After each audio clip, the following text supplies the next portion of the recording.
At sa kabila nga ng standoff na nangyayari sa Zamboanga, bubuksan na ng ilang biyahe sa Pantalan sa Zamboanga ngayong araw.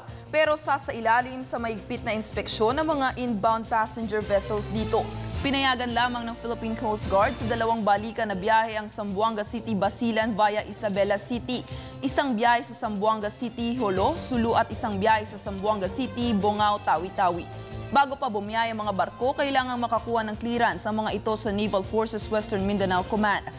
Bukod sa identification card o ID bago pumasok sa Pantalan, dadaan din sa 3-layer inspection ang mga pasahero at passenger vessels na lalayag. Ito ay ang pre-boarding inspection mula sa lugar na pinagsakyan ng barko, on-sea inspection sa Santa Cruz Island at arrival inspection.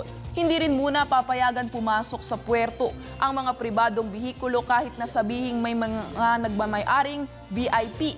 Ang paghihigpit na ito ay ginawa para na rin sa seguridad ng mga pasahero at kargamentong isinasakay dito.